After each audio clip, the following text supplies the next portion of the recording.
Hi Christy Cubs, it's Mr. Boatfield. So one of the most important things is your safety. Your safety, my safety, our school needs to be a safe place for everybody. It's important that you know what to do in every type of emergency situation. And so I'm gonna talk about what to do if you're in the art room and there happens to be an emergency situation.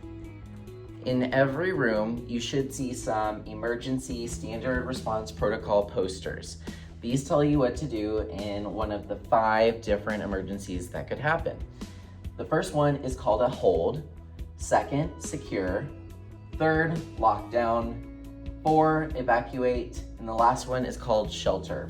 So let's talk about what those would look like in the art room if those were to happen.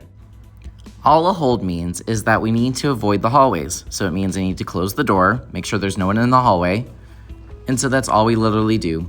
If you hear that we have a hold, it just means that we can't go into the hallway. So I would just double check and make sure that there's no one in the hallway. And we just continue on as usual. Nothing changes in the classroom at all. Now, if you hear the word secure, that's a little bit different. It means that we need to get inside. It means that there's something dangerous outside the building. So if you hear the word secure, it means that we need to make sure that there's nobody outside or in the courtyard and that all the doors are closed and locked. However, nothing changes in the classroom. Now in a lockdown, what you need to know is lock lights out of sight. When you hear that there is a lockdown, what my job is to stop, look, listen, and then we're going to put a magnet on the door. I have to make sure that there's no one in the hallway. If for some reason you're stuck in the hallway, just go to the nearest teacher or restroom and just stay there. I'm going to block the window.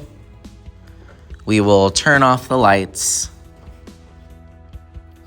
We are allowed to keep the projector on, and we will just sit quietly underneath the projector on the rainbow line until the drill or emergency is over. The next one is called evacuate, but some people call it a fire drill, and it's the same exact thing. You'll hear a loud alarm sound.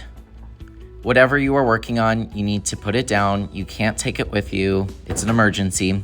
I will take my walkie-talkie and my emergency bag. We will line up on the rainbow line just so I can get a count of who's here, who's not. And then we are actually going to follow our map until we reach the recess field. So here's where we go. We go out these double doors. We head towards the office. Out these double doors. Please take turns holding the doors for people. We'll go down the ramp. It's important that even though we are outside, that we are still listening, following directions, calming our body, because we need to make sure that we are aware of what is going on, and so that I am aware of what's going on in the walkie, and that I can give you the directions of whatever's happening next. We will cross the street, and this is called the North Field. And this is where we wait until we get the all clear that it's time to go back in. Once it's time to go back in, we'll quietly head back to the classroom. In a shelter emergency, it usually means that there's something going on with the weather and that we need to get to a safer room in the building.